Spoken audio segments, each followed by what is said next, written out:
schedule the business of the Senate. On that day, the Senate will consider bills for which, following the judgment of the High Court in Constitutional Petition number 284 of 2019, the resolution process contemplated under Article 110(3) of the Constitution was completed by both Senate Speakers of Parliament. The Senate will also consider motions, petitions, and statements and continue with consideration of business that will not be concluded in today's order paper. On Wednesday, 17th, 2021, the Senate will continue with business that will not be concluded on Tuesday, 16th February 2021, and any other business scheduled for the Senate Business Committee, while on Thursday, 18th February 2021, the Senate will continue with business that will not be concluded on Wednesday, 17th February 2021, and any other business. Mr. Speaker, sir, as honorable senators will recall, the judgment given by the High Court in Constitutional Petition number 284 of 2019 had far-reaching implications on the business of the Senate. I take this opportunity to thank all senators for their patience and understanding as the Office of the Speaker and that of the Senate leadership has continued to engage our counterparts in the National Assembly to fast-track the process of regularizing and conforming to Article 110(3) of the Constitution. So far, I wish to report that the Senate has made tremendous progress in republishing the bills affected by High Court ruling, and to this end, a total of 10 bills are in the process of republication. A total of 19 bills have already been published, and a total of 15 bills are undergoing concurrence process. 2 other bills are scheduled or undergoing second reading as indicated in today's order paper, while 1 other bill was assented to by His Excellency the President. Allow me to take this opportunity to inform honorable senators that the Senate Business Committee is working on a framework for fast-tracking consideration and passage of said bills upon introduction in the Senate. Mr. Speaker, sir, in conclusion, the issue of COVID-19 pandemic cannot be overstated. The pandemic has continued to persist in a third wave, with a third wave being anticipated in the near future. I continue to urge each and every one of us to adhere to the Ministry of Health protocols and to the guidelines issued by the Speaker on keeping safe and preventing the spread of the pandemic. Mr. Speaker, I thank you and hereby lay the statement on the table of the House. Thank you.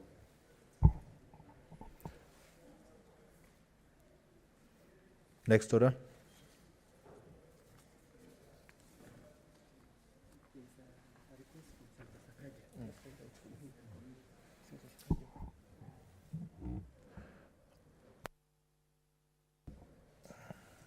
What is it, Senator Sakaja?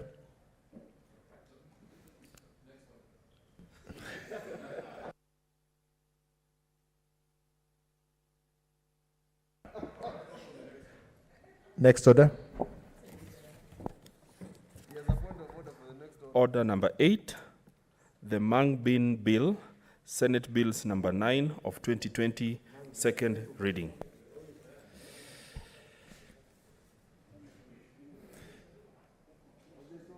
Honorable Senators, at close of business yesterday, Senator Sani was on the floor and she had 3 minutes, a balance of 3 minutes. Senator Zani. Thank you, Mr. Speaker. I was at the point at which I was trying to tell or to introduce the idea to Senator Wambua that also the aspect of value addition, I think, is very, very key in one way or another. Mr. Speaker, nowadays you will find that, for example, certain products in the market, in the Committee of Education, we've been talking about feeding programs, especially for ECD, young children in schools. And for example, a simple meal, for example, like porridge, can be enhanced by Ndengu, by the Mang beans, so that the children can have a healthier diet. And many other ways, you know. People are becoming more creative and innovative. For example, even nowadays you find, sometimes you find samosas that are made from peas, that are made from mung beans, and things like that. So that variety is something that, that can fall into the object of this bill. Other things like promoting productivity is what I was talking about. Introduction of modern Mangbin farming technologies, and all these are very, very key. Mr. Speaker, another very important aspect is the responsibilities that are being given to the national and the county governments. This is very, very key. And I think more and more, most of the bills that are coming to this House are moving into the direction of giving allocation of certain duties to the national and certain duties to the counties as per the Constitution 2010. And that's done very well in the second part of this bill, which moves on to give specific responsibilities in Clause 4 to the national governments, including overall measures to overall improve the production, again, national standards and policies, technical assistance, which is very, very key, because we know that for many farmers who are still probably at the level of subsistence, when you give them technical assistance, it helps to introduce to improve the productivity. So all these are very key, and the aspect of research, of course, just ensuring that new ways of doing things are introduced, increase accessibility and affordable inputs to the growers. This bill further moves on also to give responsibilities to the county. And I think more and more of the bills that we're coming up in this House are giving responsibility to the CEC members within the counties in terms of at least being both overseers of the processes that are going on in their counties, but really taking charge. And I think Senator Wambua at one point might want to put together these CECs in some sort of conference or a discussion or in a seminar, so that some of these ideas can be introduced to them, so that they can infuse. Because what I see is more and more we're having so much being pushed to them. So if you do not find a way to sort of catch a niche with this specific topic with them, you might find it is mixed with other issues. So you might want them to begin to think a little bit broadly and a little bit in depth about how the Mang beans within each of these counties where they're going to apply this. Ask them for their plans, ask them for their projections, ask them how they want to go about it, which agricultural extension services will there be. And Senator Wambua would also know that some of these will be interested in other crops, so there'll be competition for this as well. So the emphasis to ensure that this crop is entrenched will need that extra effort. Enforcing regulations and standards which have been put in will be also very, very key. Promotion, circulation, and access to timely market information. All these are very key responsibilities that are given to the CEC. Of course, the issue of availing inputs and implements is also an issue of the budget. So very, very critical. In fact, most of the time, as we say in Kenya, we're very good at coming up with legislation, but when it comes to actual implementation, it becomes a problem. My time is up. I support, Mr. Speaker. Senator Sakaja. Thank you. Mr. Speaker, this is where I had indicated interest. It was for this one, so I apologize for earlier. I want to thank Senator Wambua for this bill and for sponsoring it. Mr. Speaker, we do realize that the Mang bills, first of all, I must confess, I didn't know Mang beans is Ndengu. I thought they only called green grams, but Mang beans is another name for Ndengu. This is a crop that grows predominantly in arid and semi-arid areas. Senator Wambua's county is one of those areas. And so it has direct relevance, not just to the country generally, but even to his own specific county. And indeed, that is why we're in this House, to protect the interests of our counties, to think about our people and their issues economically, etc. So congratulations for bringing this. Mr. Speaker, when in the National Assembly, there was a bill that was brought in the Senate, and I think it passed and came to the National Assembly, on potatoes. That was by Senator Karue Muriuki of Nyandarua. And Mr. Speaker, it was very easy for members in the National Assembly to try and make light of it and say the Senate has no business, they're doing potato bills, you know, and joke around it. But when you actually look at the impact of such legislation, these are the kind of bills that speak directly to the common mwananchi, they speak directly to the economy, and they speak directly to what the,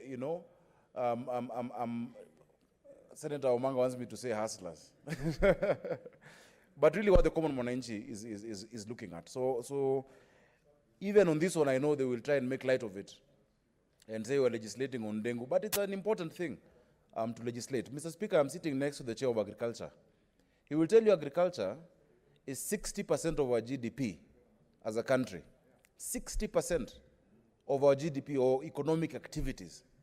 But Mr. Speaker, I am always at pains to reconcile a mismatch in economics. That despite agriculture doing 60% of GDP contribution, agriculture does less than 5% of revenue. Its contribution to revenue is less than 5%. And it is because of a number of issues. Number one, Mr. Speaker, as a country, our agriculture has mainly been subsistence, and we have not moved to value addition. And so if you don't move to value addition, you find your people are very busy in this economic activity, but in terms of its contribution to the national revenue, it's still very low. And that is an area that I hope and I know the Committee on Agriculture is really focused on. How do we improve? How do we value add?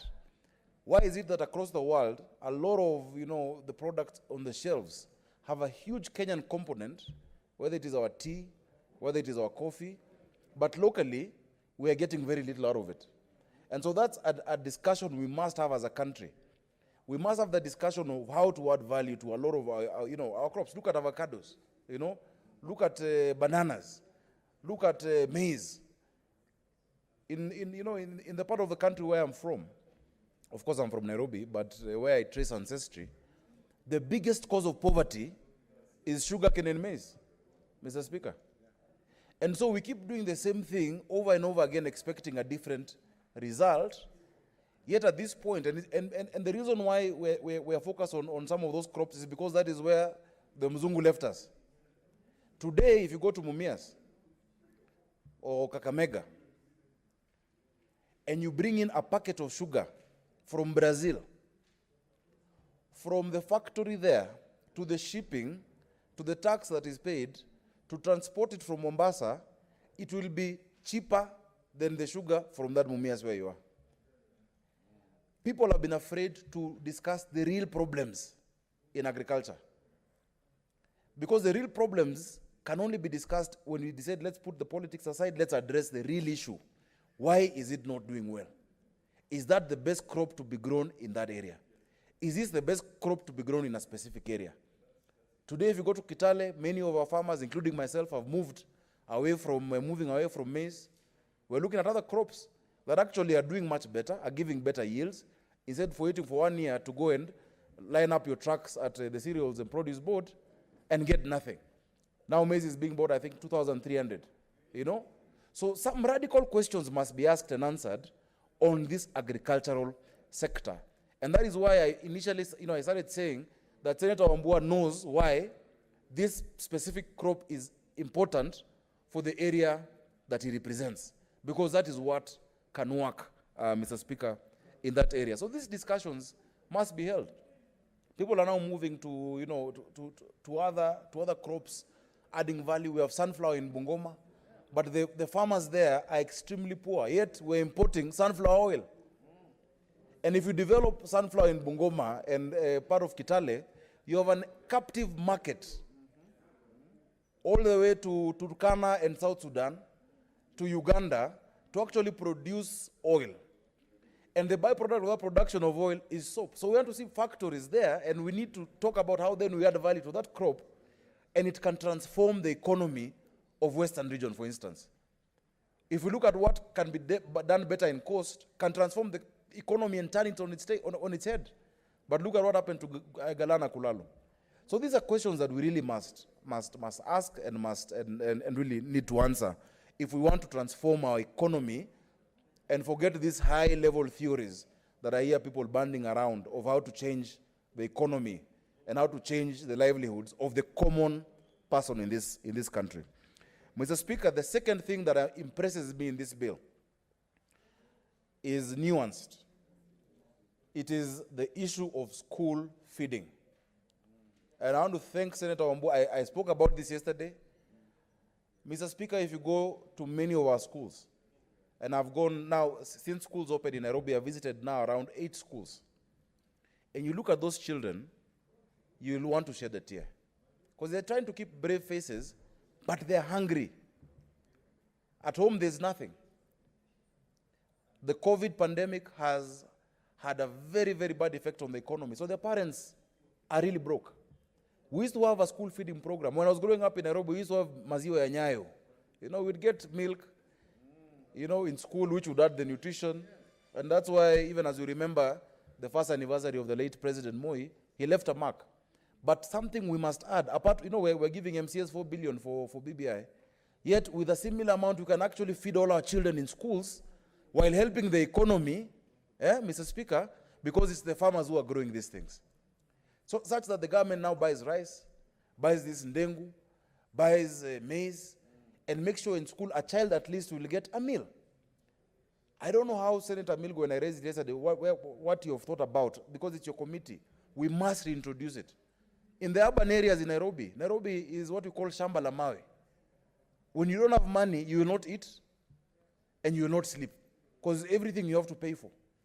At least for some of you in the rural areas, you know, there's something, even if you pluck off the fence, it is mboga, you know, the hedges, the hedges are edible. Your neighbor will give you what we call a gorogoro of maize. But the children in Nairobi and in the urban areas are really suffering. So I think while you've put this here, we must emphasize that aspect of school feeding by government being able to buy this produce from our farmers. I don't think there'll be a better way to allocate, whether it is 5 billion or 10 billion, Mr. Speaker, for our children. Because if a child has nothing in their stomach, nothing will go into their head. Nothing will go into their brains, you know. We've started, you know, together with private sector, some of the Rotary clubs where Mutula made me join, some of these people are helping me take food to some schools, but it's not sustainable. As a senator, I can't feed all the kids in Nairobi. So I'd really urge, and I'm glad the leader of majority is here, please, even as we're going through the BPS and this budget program, as a Senate, please let us think about the issue of feeding our children in schools. I think there's no better thing that you can be able to do. So thank you also, Senator Wambua, for raising that issue of school feeding within this bill. It talks about how to facilitate access to the markets, which is extremely important. Mr. Speaker, when we were having our debate last year and people were saying there's no agriculture in Nairobi, I told them part of agriculture is the market. And the biggest market for a lot of our agricultural products, whether it is livestock, is Nairobi. If you look at Kiamaiko, if you look at Dagoretti Corner, all of those abattoirs, it is your livestock that come there. If you look at Marigiti, if you look at Wakulima Market, it is the market. Now, if agriculture is 60% of the GDP, yet every year we're having 30 to 40% post-harvest losses, then really we're you know, putting money in a hole. We must look at storage. We must look at access to markets.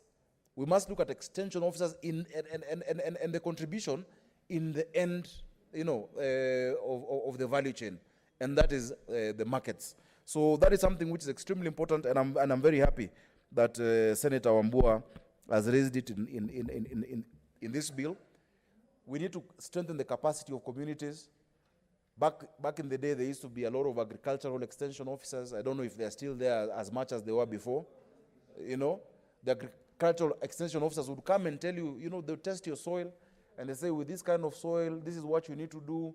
They'll be able to see whether the outbreaks of diseases, you know, that needs to be re-emphasized. And that can only be done by giving counties money, because agriculture is essentially a devolved function. And so the growers must be assisted on post-harvesting management of mung bean products and also other crops that we have, Mr. Speaker. Mr. Speaker, as I move to finalize, because I want to say that I fully support this bill, I'd like to encourage members to really pay attention to this sector of agriculture.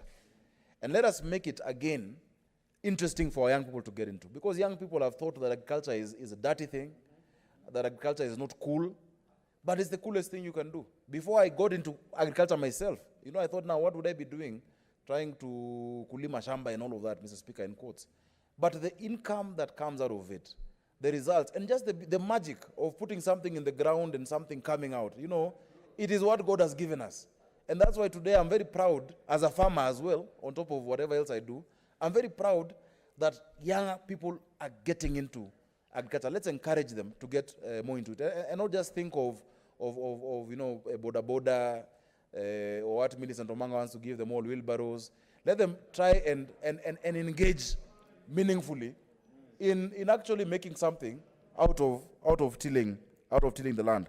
Mr. Speaker, I pray that this bill is fast-tracked in the National Assembly so that it can become law. And Senator Wambua will have a bill to his name. It's a very proud moment when you start a legislation from scratch, it goes through the two houses, and it is assented to.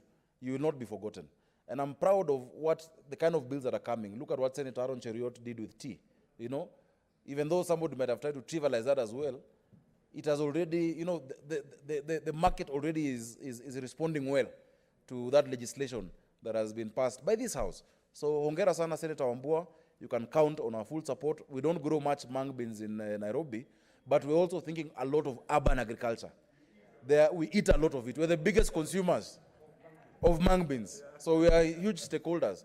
But again, I will debunk that myth that there's a lot of agriculture in Nairobi. If you go to some full, like Dagoretti South, if you go to Waithaka, if you go to Mutuini, there's a lot of agriculture. If you go to Njiru, we were talking about Njiru just now, in Kasarani constituency. If you go to parts of Roysambu, there's a lot of agriculture. And I like to encourage my farmers in Nairobi as well, not just the consumers, but also the farmers, to really, and there's a lot of innovation. Even in some of the areas without space, there's agriculture being done in guinea bags, that is very modern urban agriculture. So we are stakeholders, and thank you for bringing this. I hope next you'll also bring one on the mangoes and the value addition, because, in Ukambani, that is something that, can really change the economy. They grow very naturally there, but we're not seeing a lot of production and packaging, commercial, of juice, and the other byproducts that come from those crops. So thank you very much, Mr. Speaker, and thank you, Senator Wambua. Senator Njeru Ndwiga. Thank you, Mr. Speaker. Mr. Speaker, first I want to congratulate Senator Wambua for sponsoring this bill. Speaker, as Senator Wambua is the Vice Chair of Agriculture Committee, even before he had moved this bill. And the committee did undertake public participation. And we went to Kitui to do public participation. Mr. Speaker, I would like to inform this House that the enthusiasm that we saw in Kitui when we were doing that public participation, the women, even young farmers in Kitui, the enthusiasm is overwhelming. I still remember that day nostalgically when we had that meeting with the farmers of Kitui on this bill. Mr. Speaker, I want to also join the other speakers who are supporting this bill and the reasons that they have given thereof. Mr. Speaker, this continent called Africa will never get off its feet if we keep thinking in the last century. Mr. Speaker, it is time we woke up as a continent. First of all, okay, we wake up from Kitui with the mung beans and other places. But as a continent, we must wake up. It is time we woke up. Mr. Speaker, we were established by our former masters, the colonialists, as people who produced for them. But we have forgotten, Mr. Speaker, that if we think outside the box, we could even be better exporters. I want to invite this House, Mr. Speaker, to an episode where the Prime Minister of India visited this country. And it was agreed that we will produce mung beans and export to India. It was one of the mikatapas which were assigned at that time. Do you know, Mr. Speaker, when they went back to India, instead of importing our mung beans, they mobilized their farmers to produce mung beans. They mobilized their own farmers to produce mung beans. So that now all the mung beans we are producing in this country had no market. Mr. Speaker, tumerogwa na nani? Now, who as a country, and I apologize, Mr. Speaker, that's a parliamentary, so I withdraw. First, I cannot mix languages. Mr. Speaker, as a country, it is time we started thinking outside the box. Now, if we are producing whatever we are producing, can we, and we have such educated scientists and food technologists in this country, we should not just be going to the farm to just put things in the soil, wait for them to sprout, and then wonder what we are going to do with them. As if we did not go, they know they will grow. Mr. Speaker, it is time we started to think about this thing called value addition. Nobody, in fact, it is crazy today. The whole world waits for Africa to produce raw material and send raw material to them. Raw material to them to do other things and to improve on what we have sent, and then they re-export it. They re-export it back to Africa for consumption. Mr. Speaker, that is crazy. If we are doing the same things and we expect, we're talking about poverty in Africa, if we are doing the same things, how can we get different results? How can we get different results? We are going to continue in this, in perpetual poverty, unless we change our mindset. And our mindset, Mr. Speaker, is first of all, we have got to change our political thinking. The way as politicians we behave is as if the country does not belong to us. We go out and make beautiful statements. But Mr. Speaker, who is telling our young people today that you can go out there and grow mung beans and grow the other things which we value add here, which we will consume here? Mr. Speaker, Senator Sakaja just talked about sunflower. Today, even feeding our own cows here so that they can produce milk, they can produce milk, we have to import ingredients which include that sunflower cake from Uganda. Are we crazy? Mr. Speaker, what is happening to us? Mr. Speaker, I quite agree that this country, we cannot just be talking about us being an agricultural country, yes, and doing nothing about investing in that agriculture. In fact, Mr. Speaker, today, we had a session, my committee had a session with the Council of Governors in Mombasa to discuss issues agriculture. I'll tell you, Mr. Speaker, we, for all of them, and we're asking, what percentage of your money do you invest in agriculture? Mr. Speaker, if they are not paying NHIF, what do you think is going to agriculture? Mr. Speaker, we need to be focused as a country. As a country, we need to be focused. Just look at what is happening in the other sectors. Look at the coffee sector. Look at the tea sector. We just passed the tea bill here the other day. Well, Mr. Speaker, if you looked at the other countries who are tea producers, it is true. India, they will be the biggest producers, but they consume most of it. Now, Sri Lanka, in the neighborhood there, they are big producers, but they do not export their tea in raw form. We have got to wake up and start and move into the direction of value addition. In fact, I'm challenging government that whatever you have, whatever we have as a country today to improve in agriculture, let's go into value addition. And this country is waiting, the world is waiting. Mr. Speaker, I'm a big supporter of African FTA. Because, Mr. Speaker, even without thinking about what we are going to feed the Muzungus, this Africa here, very many corners of East Africa here, we can send mung beans there to very many places inside Africa. But we do not think about cross-border trade, about our own trade. If we traded amongst ourselves here, we will begin to get respected by everybody else in the world. But, Mr. Speaker, we don't do that because we think that the only place is Europe or in Asia.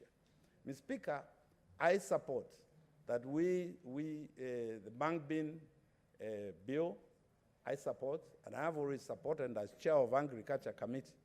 And, Mr. Speaker, even where we say that some of this agriculture is subsistence farming, Mr. Speaker, when you have a farmer in Kitui, or that peasant in Kitui, who has produced 5 bags of mung bean, are they going to eat 5 bags of mung bean? No. So that's the thing of subsistence farming, and that concept and thinking should change in our mindset. Mr. Speaker, we must begin to think that agriculture is business. And we must begin to imagine or to design ways to introduce our children and the young people in this country to agriculture. But for us to do that, we must make it interesting and we must make it pay. Because, Mr. Speaker, I believe and I know agriculture pays. I've been a farmer myself since I was a young fellow, and I'm still a farmer. But I know, and I do know, that agriculture pays. But we've got to be focused. This country, just go to Kabete, that veterinary where we train agriculturalists. We have, just listen to them. Just listen to the ideas that ooze out of their mouths. Beautiful ideas, Mr. Speaker, beautiful. We have such educated agriculturalists in this country. But what are we doing with all this, Mr. Speaker? It is time we change our focus. Stop thinking about producing just for consumption yet to happen. And even if it was just ours, even if it was our own consumption, Mr. Speaker, let us be creative. Let us value and so that we get more value for whatever we produce. Mr. Speaker, I support, although I do not want to discuss the coffee bill before it runs here, but I have seen a line there which says that we will increase duty and taxes for all coffees that will come back into this country. Yes, Mr. Speaker, I support.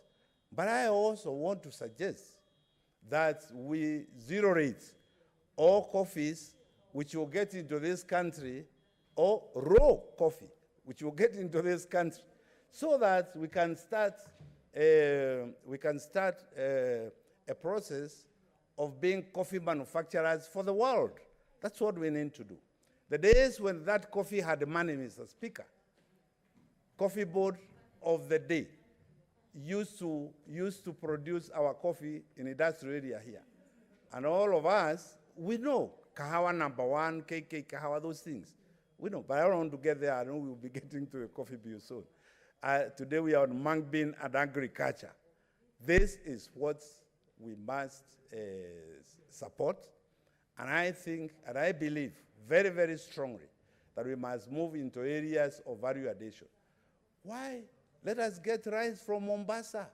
Let us just look at the nutrients of the mung bean. Let's go and Google if you don't know. Look at the nutrients, right? There's nothing you need for school feeding. When the Sagana, you go to Mwea, to Mwea, Go and get the rice from those peasant farmers there. And Kitui and all those other places which produce mung bean. Yes. School feeding program. Young fellows, our students, instead of giving them complicated foods, young mung bean and cherry mix up, very nutritious food, absolutely nutritious, Mr. Speaker. So, and then we'll have, yeah, very nutritious food. That is the direction we should go. And the moment we go there, perhaps then somebody else, some neighboring country might say, "Iyo kitu, that thing that you are giving your children there, please send it over to us." Because then it will be a package, to be a brand, to be a brand. It will not be just mung bean. It will not just be basmati rice. It will be a brand. And that will create employment for our people. Mr. Speaker, I know many of my colleagues would like to contribute to this bill. I supported, I urge all of us to really support. And Mr. Speaker, in my own county also, is a producer of mung beans. Yes, that is why I support Senator Wambua's initiative, and I salute Senator Wambua's initiative. This is the direction to go. This is how you think about your people. Yeah, but think about your people now. You have hata watu wangu across the river. You have enriched what they do.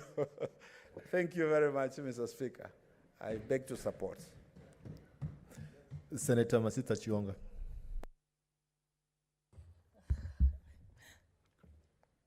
Sorry. Thank you, Mr. Speaker. I stand here to congratulate Senator Wambua for coming up with this bill on the mung bill. And I want to say that looking at the bill is of great benefit to Kenyans. And not only Kenyan, but to improve the agriculture sector, which Kenyans really depended on since initiation of this republic. Mr. Speaker, there are so many challenges when it comes to agriculture in this country.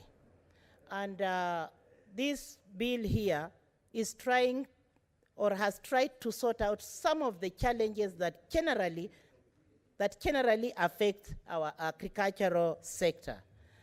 Mr. Speaker, when you look at the issue of regulations that have been highlighted here, when you look at the responsibilities, when you look at the licenses, the permits and regulations as a whole, you find out that the bill has really highlighted how we should go about.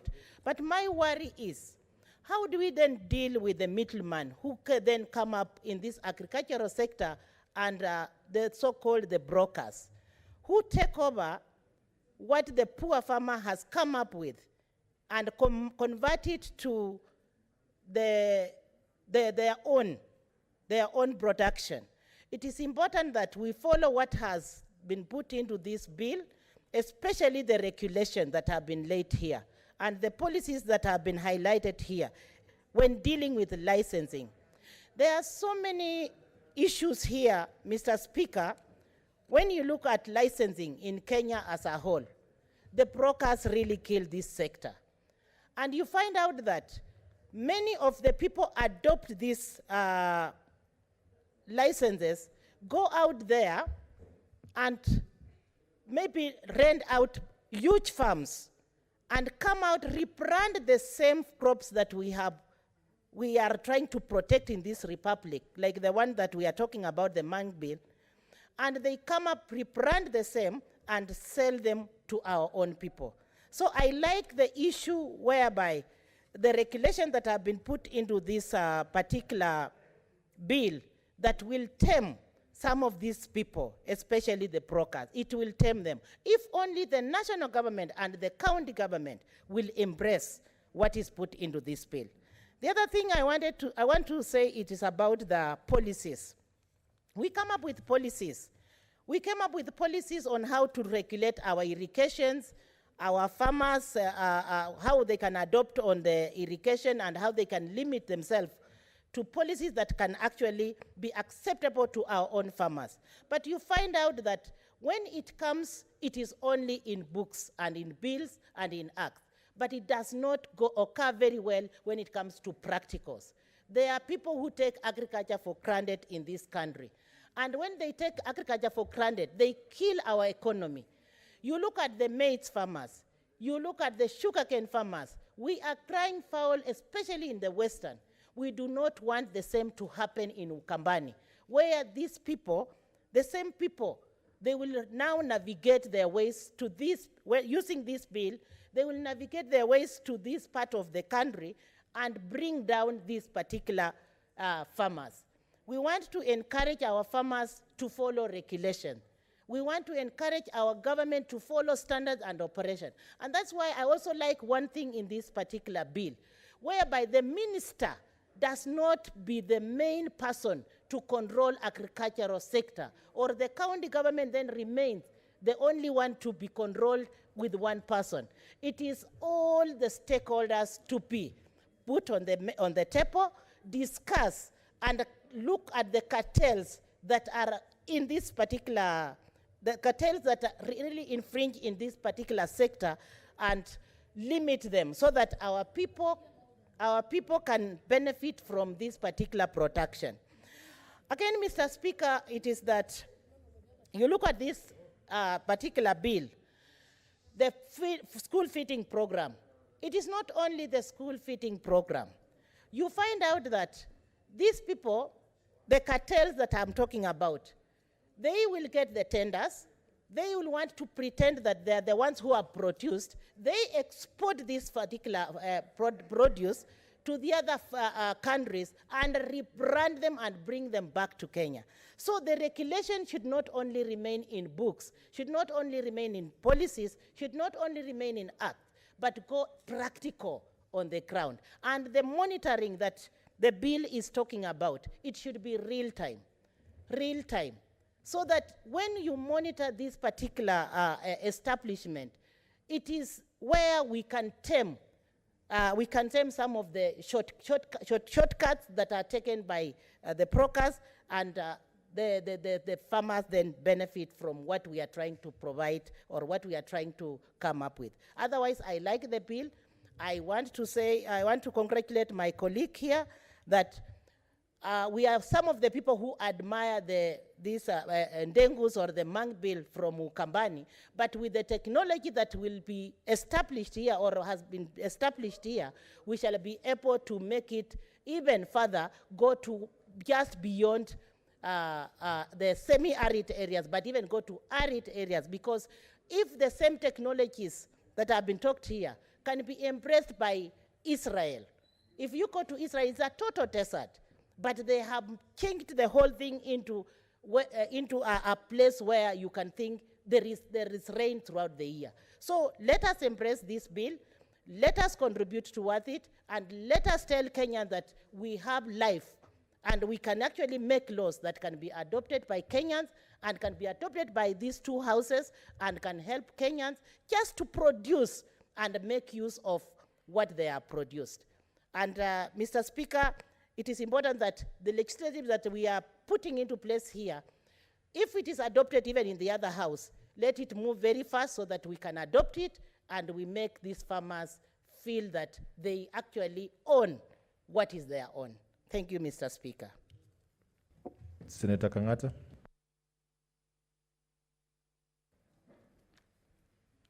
Thank you, Mr. Speaker, for giving me this opportunity to contribute to this Mang's Bill 2020. I start by congratulating the Senator for Kitui for coming up with this very progressive bill for several reasons. Most importantly, that it's an agricultural bill, and we all know agriculture is the most important sector in Kenya in terms of its contribution to the GDP, in terms of its employment. It employs the bulk of Kenyan population. In terms of providing food security, Mr. Speaker, sir, in a world which is becoming more and more integrated, we are opening up barriers of trade. countries must take advantage of what we call comparative advantage. And Kenya, Mr. Speaker, its major comparative advantage vis-a-vis other countries is its agricultural potential. Mr. Speaker, notwithstanding the huge contribution of agriculture to the Kenyan economy, the investment by the government is never commensurate. You find that we invest more in things like infrastructure, which is positive. We invest in security, but rarely do we get commensurate investments in agriculture. And therefore, this is the move to the right direction. So let me start with the merits of this bill. Mr. Speaker, one merit of this bill is that it brings Mang's bill to the center of government agenda on matters agriculture.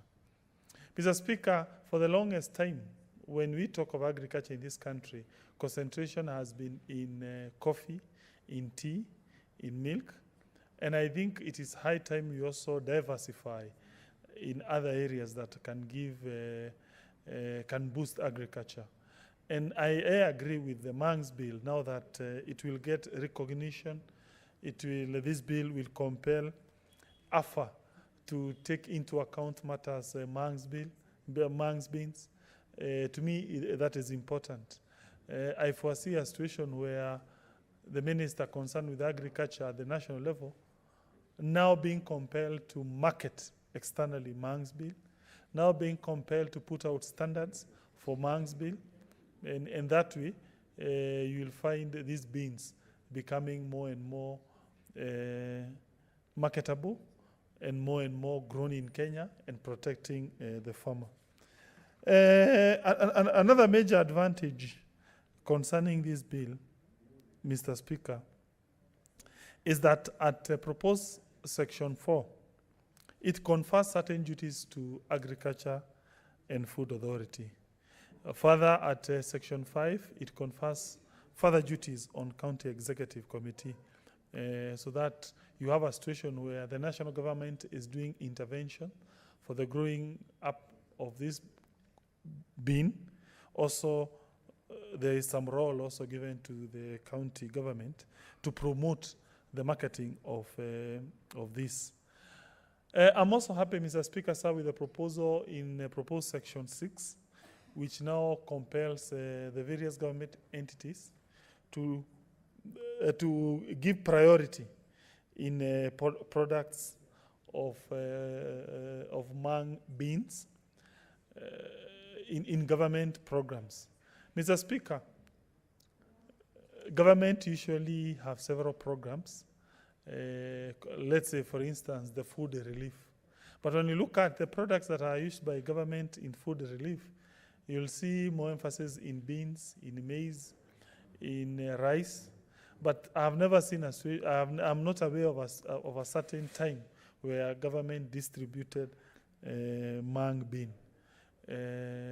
Just for the people who are watching out there, people want to know what is Mang bean. Mang bean is dengu. So allow me to use the term dengu for the purpose of the common mwananchi to understand. So rarely have we ever seen government distributing dengu to the wananchi. So if this law passes, you will see government purchasing dengu, taking out dengu to the wananchi, and therefore the prices will go up. We all know the importance of government in this economy. This is an economy that revolves around the government in terms of a huge allocation to the government, a huge government budget. So when government purchases dengu, then government distributes that dengu. Two things happen. Number one, the producer price will go up. You'll find farmers in Kitui and also in Murang'a. We have a huge region that has potentiality to grow dengu. The entire region stretching from Thika town to the entire Kakuzi region in Lower Gatanga, Idhanga ward, the entire Kimorori Wempa in that region called Maragua, the entire region called Makuyu in Maragua also, Kambiti, also location 20 in Kiharu, also parts of Gaturi in Kiharu, also parts of Lower Kandara. So all that region I have no doubt, once government starts purchasing dengue, you will see now more farmers planting dengue. And now also on the demand side, because now that's an intervention on the supply side. On the demand side, you will find now people starting to consume more dengues in their homes. Currently, when people usually purchase beans when they want to make their stew, they purchase what we call minji. But now with dengue now getting more recognition via this law, I suspect the prices of dengue will go up, and that to me is positive. Mr. Speaker, I strongly believe the future of this country is somehow interconnected with the prospects of the so-called dry regions. Why? Because those dry regions have virgin lands. Those dry regions are waiting for irrigation. Once irrigation comes, you'll find food security will be embedded in this country. And therefore, dengue being a crop that can withstand harsh climatic conditions, it needs a lot of support. It's a crop in the so-called dry belt, and therefore I support the philosophy underpinning this bill. But Mr. Speaker, let me now point out areas of improvement which my colleague who has brought this bill can consider. Number one, part 3 and maybe part 4 of this bill.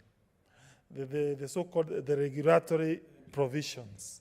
The regulatory provisions. You see, the reason why you find countries like America prospering is because they have very light regulations. Every time you bring regulation in a country, you tend to stifle development of industries. So therefore, I'm trying to convince my brother, every time you hear a regulation, you must always look at it from a negative point of view. It is something that is going to be enacted by government whose net effect, notwithstanding the original intention to assist that sector, regulations tend to whittle down economy. They tend to bring back, they tend to hold back. So the less regulated a sector is, the better it is. So for instance, you find here requirements for registration of growers. You find a requirement for licensing of marketers, processors, large scale. Refusal to issue a license. To me, that's a danger. Those are dangerous provisions from where I sit. They will tend now to create a parallel black market. It will mean a poor person in Kitui, he cannot even establish a small shamba of dengue without going to pay a license. That license, number one, will be expensive. I have no doubt government will put some fee for obtaining that license. Number two, it will be laborious to even procure that license. It will take 1 or 2 years, or you have to corrupt that official. Yeah? So you may say, okay, no, it is important you give out those licenses so that you standardized. But I'm telling you, based on my experience with government regulations, they always retard industries. Let me give you an example, my brother. Let me give you a good example. If you want to establish a hotel here in Nairobi or anywhere in this republic, how many licenses are you supposed to get from government? Almost 100. You have to pay, I don't know, you go to National Construction Authority, you get it. You go to environmental, what is it called? National Environmental Management Authority, another license. You go to public health, another license. You go to city, the county, the authority, the local authority or the county government, another license. You go to the engineers, to the builders, another license. You go to alcohol, another license. Surely. I can tell you. By the way, Mr. Speaker, I want you to bring it to attention. There's a very good write-up by a very good scholar. I think he's from Latin America. He's called De Soto.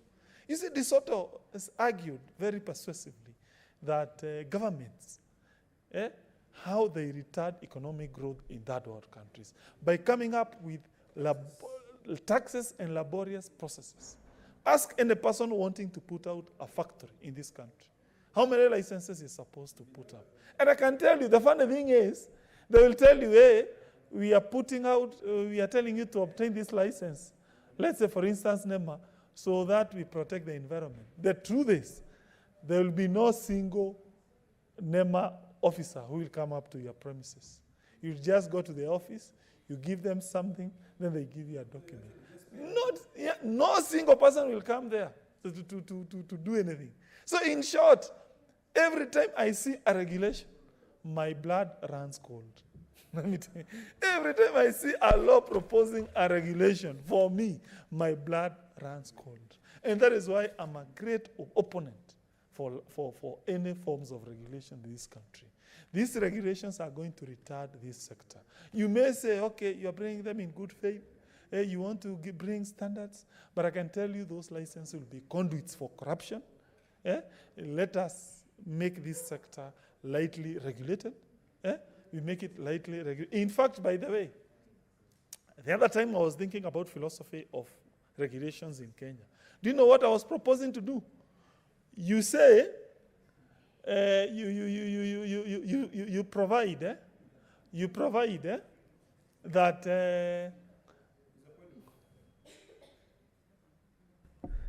What is Senator Pareno? Mr. Speaker, I happen to sit in the Delegated Legislation Committee, and we do a lot of regulations, which most of the times are to operationalize the acts that, the parent acts and the very many bills that come along from both houses.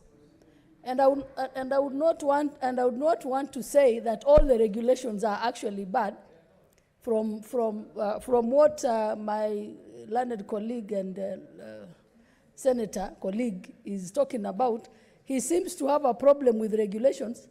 And I want to say that sitting from where I sit as a member of the Delegated Legislation Committee, not all regulations are bad. All we need to check out is whether they are harmful in a way, and by the time you actually come out to do a regulation, there is public participation from all the stakeholders to iron out the interest of both the executive and the interest of the farmers.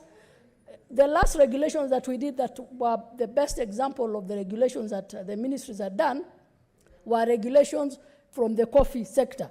And to us, we felt that they were, and I remember him attending to the public, to the very hearing or the consideration of those regulations. The senator himself actually came in and he made contributions.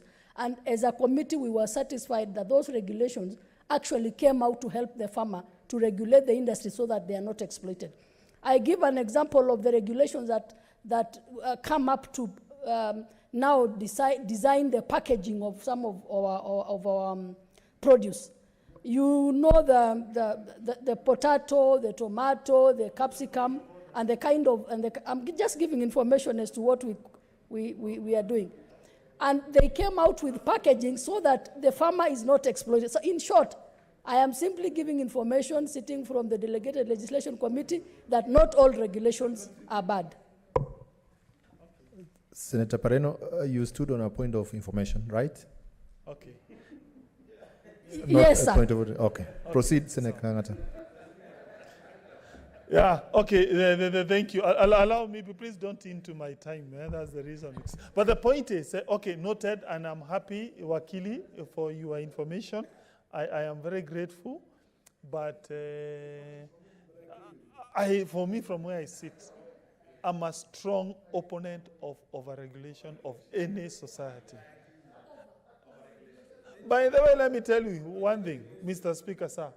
Order. Honorable Mr. Senators. Speaker, sir. Yeah. All regulations... Proceed and address the chair. Yeah. Yeah. Mr. Speaker, sir, all regulations in this country, they always come under the guise of helping the society. All of them, by the way. They always be framed in a manner that, hey, we are going to protect noise, hey, we are going to protect environment, hey, we are going to set good standards, all of them. But what they do, the net effect is to whittle down that specific sector. I've given you an example of a hotel. Which hotel, by the way, will offer employment to young people, will give certain services to that sector? Same way with these regulations which are being proposed by this bill. They are well intended, I agree. Maybe you want to set standards. But the net effect will be to create structures of corruption, to ensure that people cannot freely trade. For me, with all due respect, I'm trying to convince to you, consider recasting some of these provisions here. Eh? Don't give a requirement for people, for growers to be registered. Don't. Let anyone who wants to plant dengue, plant. Freedom, my brother. My brother, freedom. There's nothing as important as freedom in this country. Freedom, look here. Look here. We have been fighting for freedom of expression, freedom of movement. Why can't we have freedom to trade? Yeah, freedom to trade. Yeah, freedom. You see, look here. No, I'm serious. People have been fighting for all forms of freedom in this world. The freedom of expression, the freedom of movement, but what about freedom of trade? Look here, I have a shamba in Muranga or Kitui. I want to plant dengue. Why should I seek a license? Surely. Why should I seek a license, surely, for God's sake? Yeah, look here. Why should I be registered by anyone? I don't want to be registered. Yeah. No, look at proposed section 8, proposed and 9. Yeah, it says requirements of licensing of marketers, processors, large-scale traders. Give freedom. Freedom. Anyone who wants to market the effect, please come to my place and register. That's my view. Look, I look at proposed section 11. It says refusal to issue a license, meaning, okay, an officer can misuse his power. He wants money. He wants corruption. What do? You give out money. For me,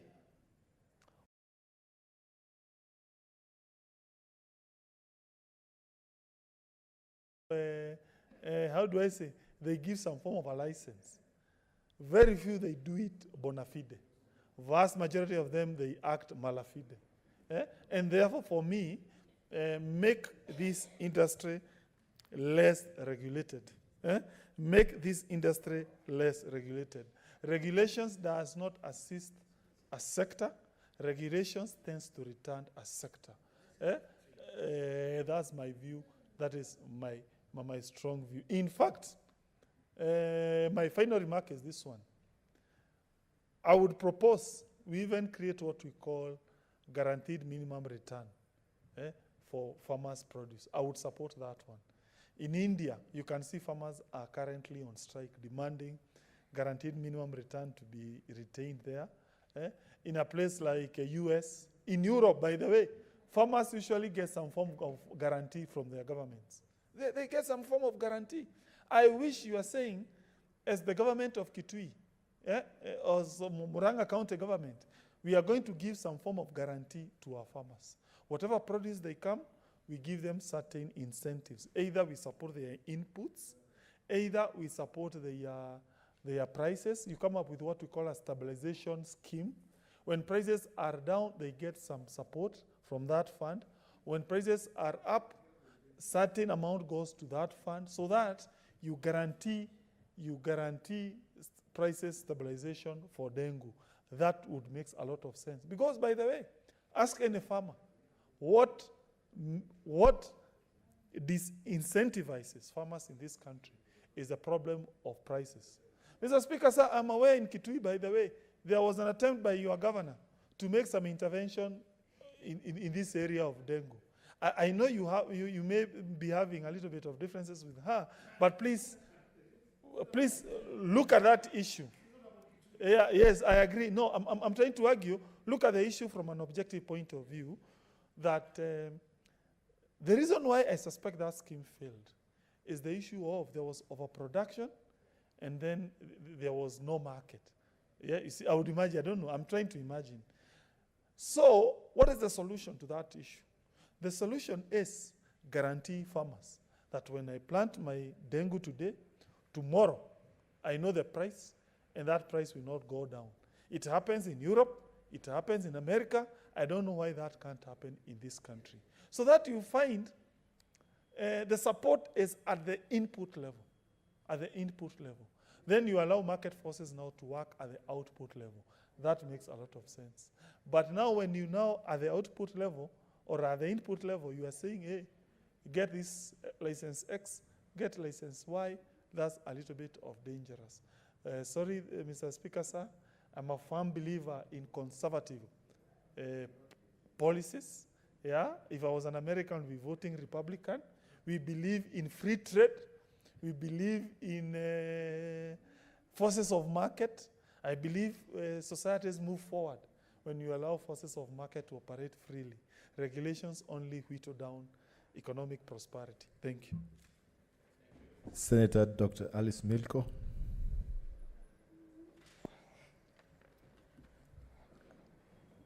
Thank you, Mr. Speaker, sir, for giving me this chance to contribute to this bill. And first of all, let me thank the Senator for Kitui, Senator Wambua, for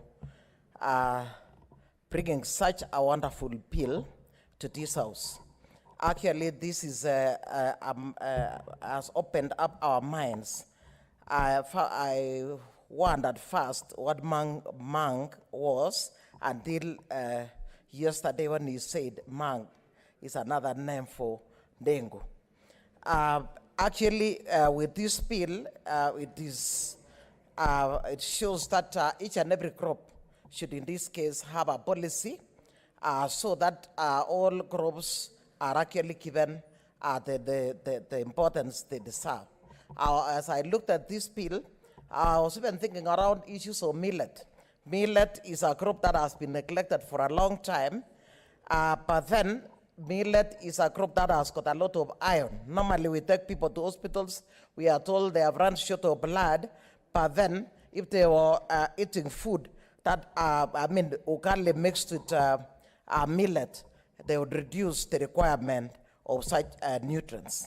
Mr. Speaker, sir, I did realize that mang beans grows in arid and semi-arid areas, and for a long time, we have regarded many areas in our country as being of no use, and in this case, from this is an eye-opener to show that every area in our country is actually very useful.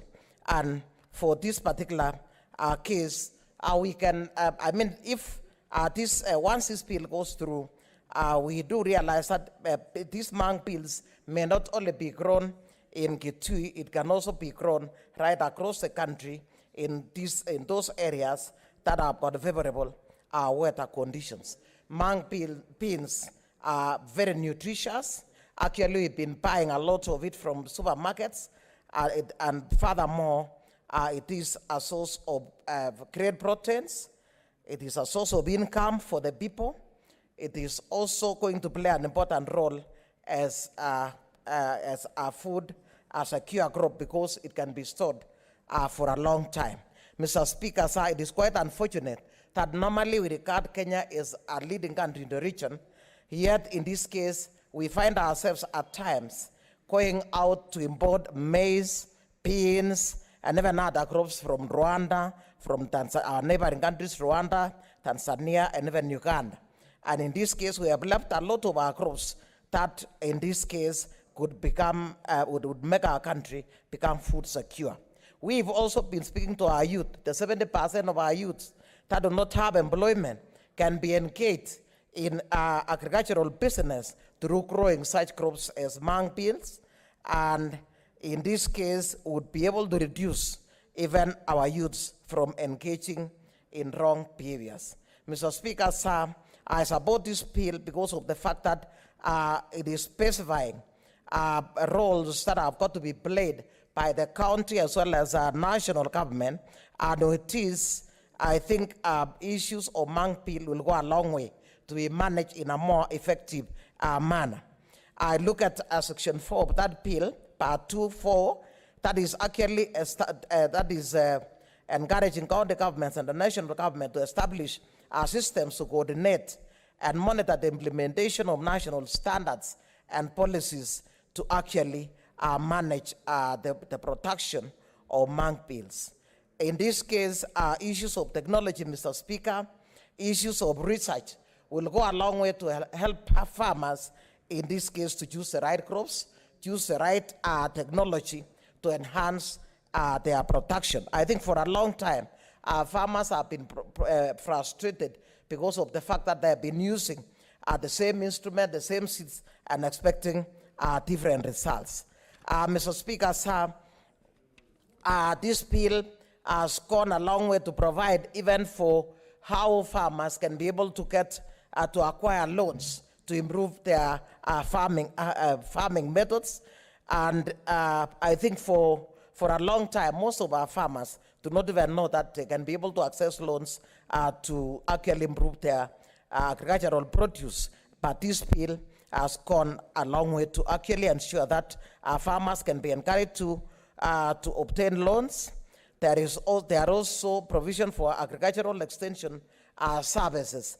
Mr. Speaker, sir, extension services plays a very important role, particularly in training farmers on the best methods of farming, on the best fertilizers to use, the best seeds, and even the time to plant the crop. And I think with this extension officers, mung beans will go a long way to improve.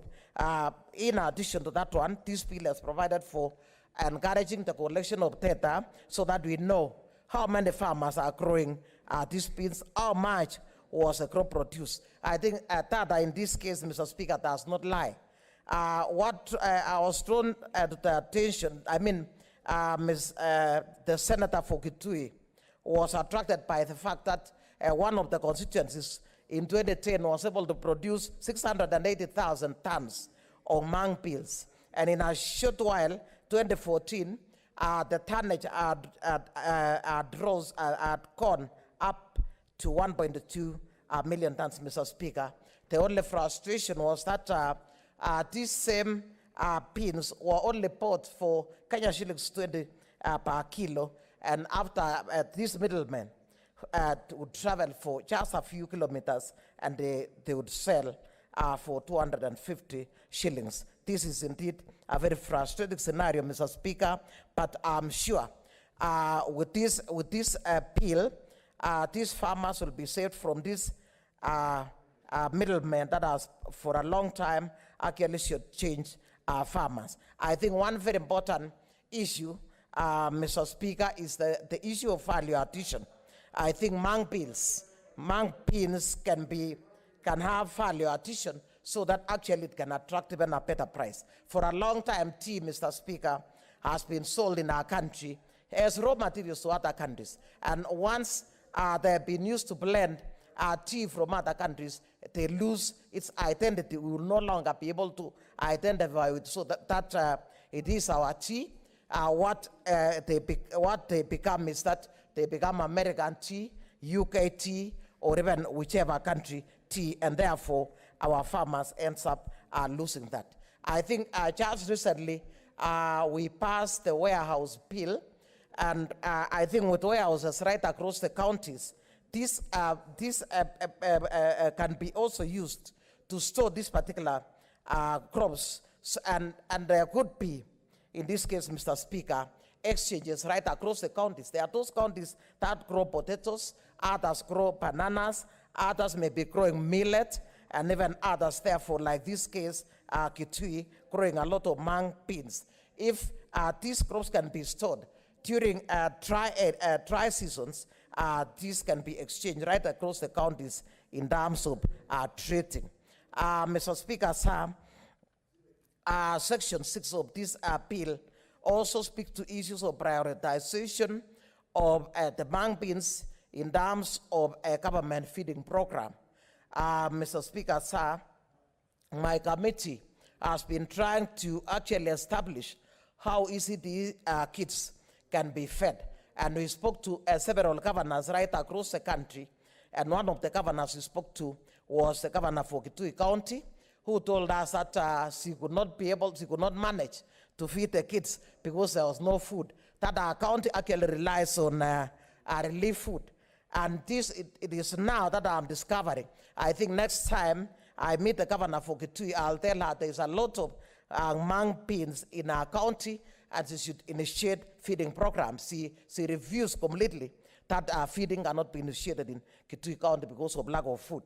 Mr. Speaker, sir, in a short while, we shall be holding a conference to actually put together the ideas that we have been speaking to about ECD program.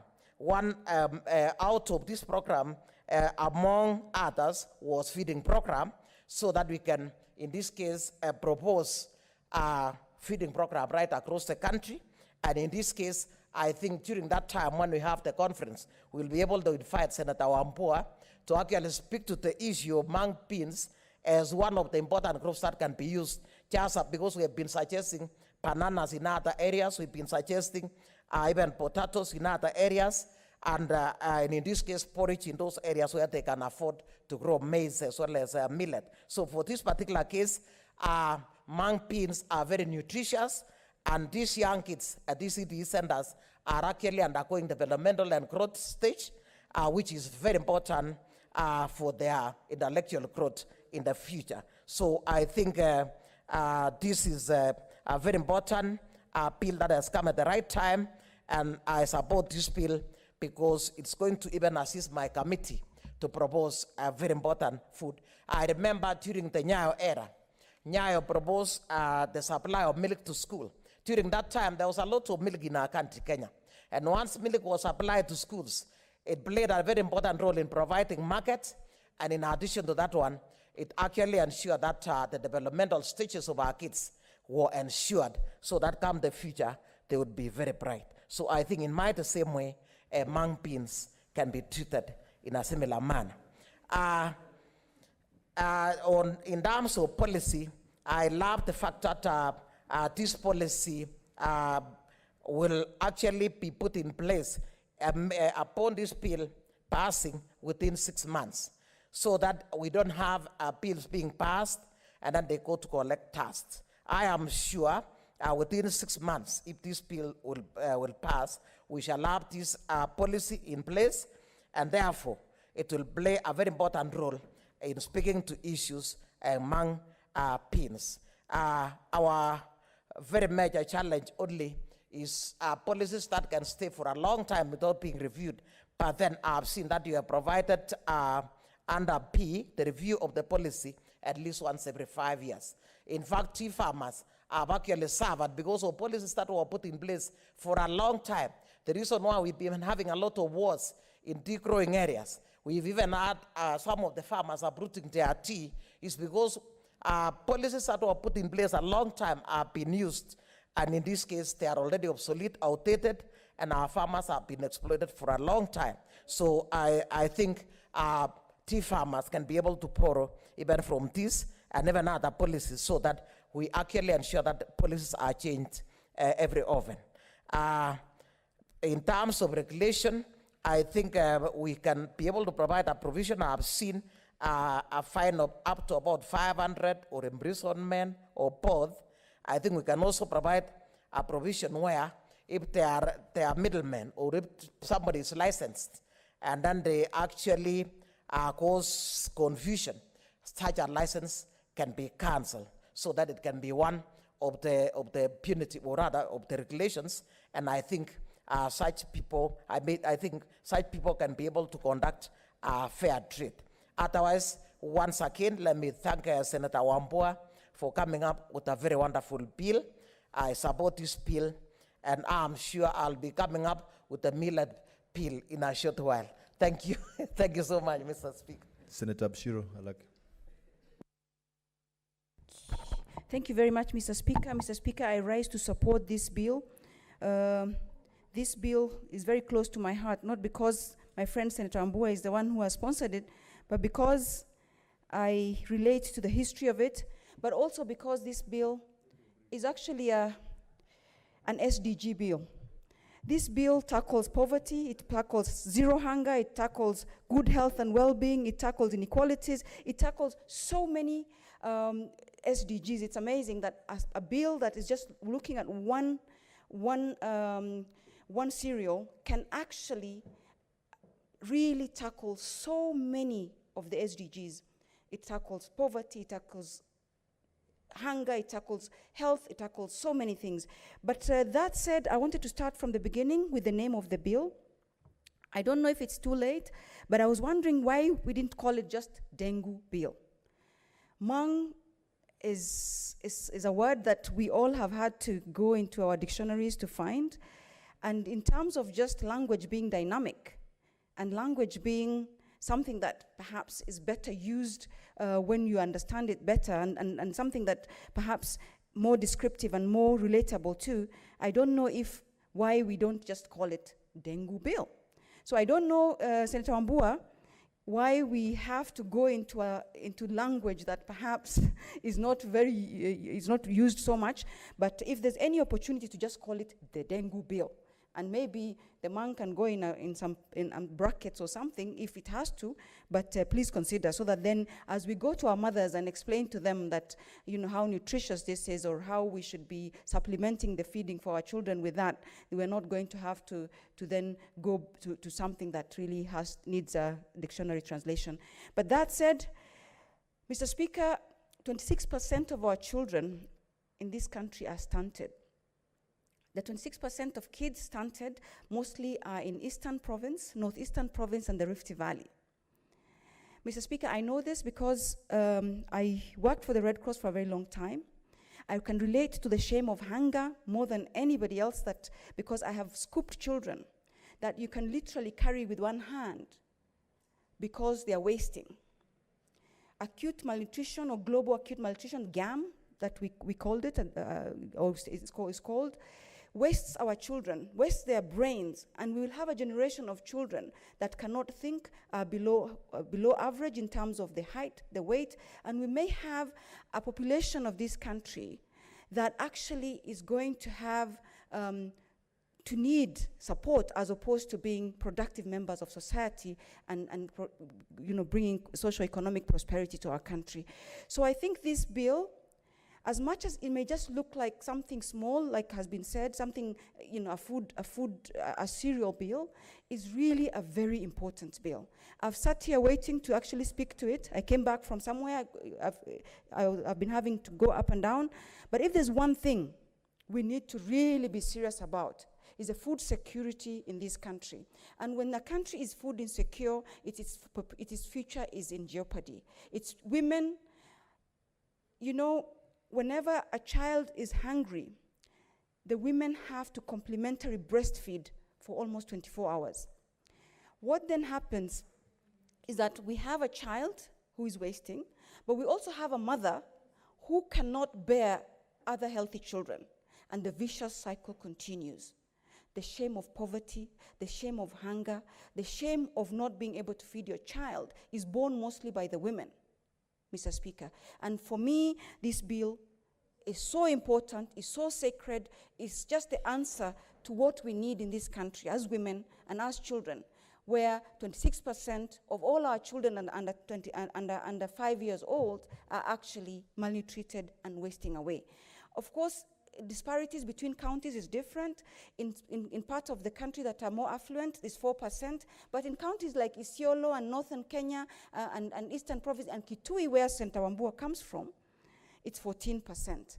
So again, you'll see just how dire the situation is, and I'm glad that he has also linked it to the school feeding program. That is a fantastic idea, and this is why our second president, President Moi, thought of the school feeding program, the Maziwa ya Nyayo, and this time, I think the Dengue ya Wambua will become a legacy that you'll be very proud of. So thank you very much, Senator Wambua. I know there's a few colleagues who are really wanting to speak to this. I don't want to speak too much to it, but just to say that for us in this country, 3.4 million people in 2017 had acute food insecurity, especially pastoralists like ourselves, because of the drought. and the climate change that is ravaging our counties. I think the dengue bill is really an answer, is going to become a supplementary food for all of us. But even our animals could actually be introduced to the dengue. Why not? If in Mexico, the farmers are having their corn, eating it, feeding it to their animals, and exporting it, it could be the answer to all our problems. And so I think this is a homegrown solution. It's an organic solution for our poverty issues, for our hunger issues, for our health and well-being issues. So I really want to support and to make sure that even as we go on, we make sure that it's, the provisions within it are implemented. Again, I know there's a mention of basic or minimum returns. I don't believe in that. We should let market forces take care of things. Sometimes government doesn't have an answer to everything, and it's about time we realize that and let things be, and make sure that we support and put the right frameworks in place. And I think what is in this bill is sufficient, and we implement the provisions within it and make sure that we tackle a lot of these provisions, both in terms of our hunger issues, but also just looking forward to make sure that markets are also developed. Mr. Speaker, it also aligns very well with the Big Four agenda, and therefore, again, we don't have to wait to criticize the president for the Big Four agenda. People like Senator Wambua have already taken the first steps to ensure that the Big Four agenda is already being implemented. I don't want to keep going on and on with it, but I'd like to say I support and look forward to the implementation of the dengue bill. I thank you. Senator Olekina.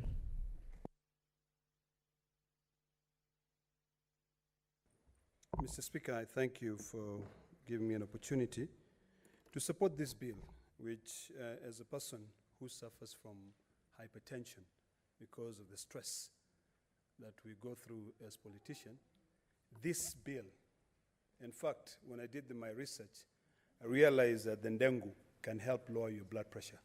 So I want to thank my colleague, Senator Wambua, for actually thinking about the nutrition value, thinking about all those children who suffer from really tough conditions. This product or this crop, once promoted in county governments, can also help be able to prevent a heat stroke.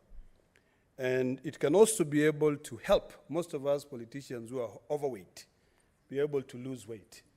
Mr. Speaker, I've listened to the contribution by my colleagues, and I want to make my submissions quite brief, in the sense that when I read this bill, I did not only see a solution to local problems where we talk about food security, but I also was impressed by the fact that Senator Wambua is trying to put Kenya into the globe market of the producers of ndengu. When you look at the countries that produce ndengu, Kenya is not even in the list. In fact, in Africa, it's only Southern African countries that are in the list. If you look at North America, US and Canada, you look at Latin America, European, Asian Pacific, Korea, Middle East, and in fact, the in India, ndengu is produced out of all the world production of ndengu. India produces about 50%, and all that ndengu is consumed locally. China produces about 17%. It would be very, very good to be able to create an enabling environment to allow farmers to venture into this, into the production of ndengu. This is a product that grows into semi-arid areas, and with those global warming, every part of Kenya is now turning into a semi-arid area. So, Mr. Speaker, sir, I see various ways in which my brother, Senator Wambua, can be able to improve this bill. You know, I was listening very keenly to the contribution which was being made by Senator Kangata. And although I agree with him, there are some parts that maybe he misread. When I look at the part that he referred to, it talked about anyone wanting to grow to register with the county governments.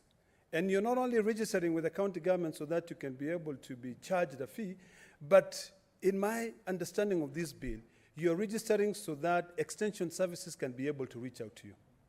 You know, there's no way that people will know that you're growing this product, which Now there's a bill to promote its production if you do not let the county government know that you are also growing. The only part that I feel that I would like to request my colleague to change is when it comes to the issue of Part 3 regulations. When you look at Section 9, where it says a person shall not market, process, or carry out large-scale trading of mug beans or mug bean products unless the person has obtained a license from the relevant county executive committee member. Mr. Speaker, I think what I would like to beseech my colleague to change is on the aspect of marketing. You know, because marketing is what helps. When you produce all the product, if you are now reduced to registering with the county government, and if you fail to register, you are penalized with a heavy fee just because of marketing. There's no way that you're going to really encourage the production of this process. I agree with him that because of safety standards and international standards as well, that if you intend to add value, if you intend to process this commodity, you ought to register so that you can be given support by entities like KEFIS, which does a lot of research in production. They'll be able to help you. Because there are other issues that I hope that my colleague can also include in this bill to talk about either organic or GMO. When you look at the world, there's countries that promote GMO. There are countries that do not promote. In this country, I think we are slowly getting into this acceptance of GMO. So I think those are some of the areas that this regulation or the regulatory body should be looking at. What kind of seeds are you bringing into the country?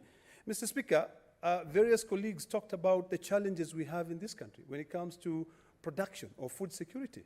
It extends entirely, not only on human consumption, but also animal consumption. Yesterday, Mr. Speaker, I was looking for, animal feeds to be able to feed my domestic animals, and I could not get them in Kenya. So I had to import them from Uganda. And because of recent elections in Uganda, they are quite expensive. So I'm also now exploring. So if Uganda is able to get into our market, to be able to sell soybeans, to be able to sell cotton, to be able to sell sunflower, then we also must be able to promote, since we have got a lot of land. And this is why, Mr. Speaker, I keep on insisting and said, land use policy must be enhanced in this country. In areas where you have big tracts of land, the local governments, given that agriculture is devolved, should actually continue encouraging or creating a very good environment that will encourage local farmers to venture into these products. People talk of the crops, the marketing all round, and the value chain as it goes down or goes up, Mr. Speaker. Mr. Speaker, this bill to me can only be implemented if we have the regulations that are recommended. I disagreed earlier on with Senator Kangata because we have been dealing with regulations over and over. Not to forget that regulations are actually a function of Parliament, and that is why, because Parliament cannot do everything and put everything in a major act, that is why Parliament decided that some of these things should be addressed through regulation. So we should not trash such regulations. They can help to improve and actualize what we mean in this particular bill. Mr. Speaker, talking of registration of farmers, it would be important to register them, because then you will know how many farmers are out there, how much produce is there. Therefore, then you know what you're marketing for. So we should not take this lightly. I think it leads to better marketing of our produce. Mr. Speaker, looking at the concerns that have been raised, we might have to think of an omnibus kind of, Senator Wambua, we might have to think of an omnibus kind of law that will address issues across the board. Because this bill has come up with pertinent issues that are being suffered by each and every farmer. It is not just the Ndengu farmer. So it cuts across. Probably we should be thinking of an omnibus kind of bill that will raise issues of standards, raise issue of registration of the farmers and what they are producing and how we can market. Because it is a problem that cuts across. It is important that it has come out now through the Ndengu revolution, but it is something that we we have to address as a nation. And probably an omnibus kind of law would address all these regulations. Otherwise, then I'm thinking of how to regulate the milk industry as a Maasai. I know we have problems with our milk prices. We have a problem with overproduction. We have a problem with these cartels. Can you imagine, Mr. Speaker, right now, let me talk of Mashuru area where I come from. Right now, a liter of milk is selling for 27 shillings only. 1 liter of milk. And that 1 liter of milk, when you come to buy 1 liter of milk in the shelves here in Nairobi, it is three times that price. Total exploitations. And who is taking the milk from Mashuru? It is the Brookside, it is the KCC, it is everybody bringing milk all the way to Nairobi only to put it 3 times the price that you get from the local farmer. So this farmer is demoralized, gets very little for it.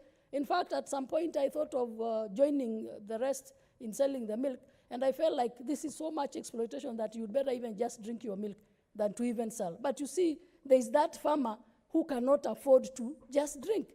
There's that farmer who needs to market even if it is very little, but at the end of the day, they need food on their tables. So I think this is a very important bill. It has spoken for all the farmers across, and I think it can lead to a revolution in terms of how we are handling our farmers right from the villages. So, Mr. Speaker, I support this fully, and thank you, Senator, for coming up for such a brilliant idea. Thank you so much. Senator Professor Kindiki.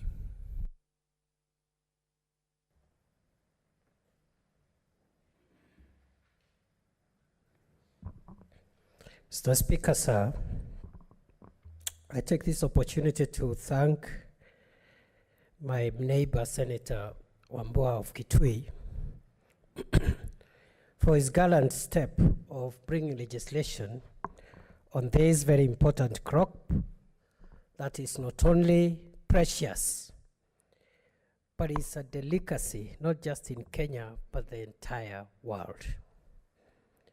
Mr. Speaker, this crop is to have a way of certifying seeds so that the seed that the farmer uses are certified by the Kenya Seed Company, and that should include the yield. Mr. Speaker, as I end, I am also persuaded that this crop can grow in nearly 38 counties in this country, but it has been tried. I see no reason why this crop cannot be grown in parts of Isiolo, Marsabit, parts of places like Nyanza, Siaya, and Homa Bay and Migori. I see no reason why it can't grow in Kajiado, why it can't grow in Narok, and so many other counties. I have counted up to nearly 38 counties that can produce this crop. This is a crop that requires, Mr. Speaker, for those who don't know, less than 78 days to mature, and it requires like 3 or 4 days of rain, so long as they are spread within a 2 weeks period. If there is rain this week for 2 days and another 2 days after 2 weeks, in fact, people will harvest. This is the most ideal low-hanging fruit if we are talking about food security in this country. So, Mr. Speaker, there must be some responsibility also on national government to try and promote the growth of this crop in as many counties as possible in our republic, Mr. Speaker. Mr. Speaker, sir, I don't want to spend a lot of time on this. My only plea is that this is a national legislation. It must be detailed as much as detailed as possible, and we should not leave the details to regulations, because I know the kind of influence under the Constitution, Article 190 following, the kind of influence that national legislation has on county and the running of counties is strictly speaking, much more superior than what legislation can do or policy. So I believe that the